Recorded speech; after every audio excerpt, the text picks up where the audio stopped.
Alors, il y avait une émission sur France Culture ce samedi matin, le 12 novembre, sur la question de l'image, et notamment les contrefaçons qui peuvent être liées à l'image, les fausses impressions qui peuvent être liées à l'image. À propos d'impression, justement, c'est vrai que certaines personnes sont très marquées par l'image, par le visuel. Ils voient un document, elles voient un document, ce document, ça les impressionne. Même s'il est faux, ça les impressionne. Il ne faut pas oublier que, ça c'est depuis la psychanalyse, nous le savons, que ce n'est pas parce que quelque chose est mal compris que ça ne nous marque pas. Ce n'est pas parce qu'on n'a pas compris quelque chose que ça ne nous marque pas. L'erreur ne suffit pas à annihiler ses effets. Pas parce que je suis conscient d'une erreur que je la... bon. Donc finalement, moi qui ai travaillé beaucoup sur Nostradamus, j'insiste sur le fait que les éditions, les fausses éditions, elles impressionnent certains chercheurs. Parce qu'ils voient l'édition, ils voient la date, ils voient le nom du libraire, de l'éditeur, et ils disent voilà, c'est vrai. Donc le visuel donne une illusion de véracité, de vérité. Donc il faut se méfier. Parce que, et justement dans cette émission, on nous parlait de Timmy Sohara, il y a des trucs qui sont truqués.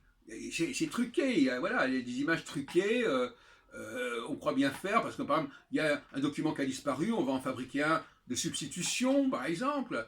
Le cinéma nous a appris tous les trucages, tous les effets spéciaux, et par conséquent, il n'y a pas de doute que l'impression que nous recevons, et j'aime bien le mot impression, parce qu'on emploie ce mot-là pour parler des livres qui sont imprimés, l'impression que nous recevons en regardant quelque chose, en voyant un objet, elle est extrêmement puissante, et seules certaines personnes parviennent à se détacher et à se dégager de cette impression visuelle. Hein, l'approche critique est fondamentale. La preuve d'ailleurs, justement, c'est par exemple le géocentrisme. C'était une ordre de l'impression visuelle. Et le géocentrisme, ça a été une façon de contrecarrer l'impression visuelle. Pour la chute des corps, c'est pareil avec Galilée. L'impression visuelle, c'est qu'il y a une différence entre de vitesse par rapport au poids. Enfin, il y a une sorte d'illusion d'optique qui joue. Et en même temps,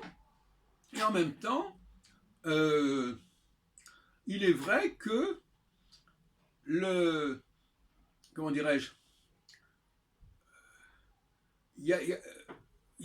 dans le monde virtuel, il y a des signaux qui sont là, qu'on vous envoie, et qui ont une validité. Même s'ils ne correspondent pas à une réalité. Par exemple, je donne toujours cet exemple, le fait de dire par exemple qu'une planète est en conjonction avec une étoile, ça ne correspond pas à la réalité, mais c'est un visuel. Visuellement, je vois la planète se rapprocher de l'étoile. Et si si un système est programmé pour avoir un signal de ce type-là, eh bien ce signal va fonctionner. Même si ce n'est qu'une impression. Hein, ce qui est artificiel ne signifie pas pour autant que ça ne fonctionne pas. Parce que dans le domaine de tout ce qui est de l'art de la technique, on est quelque part dans le domaine de l'artifice.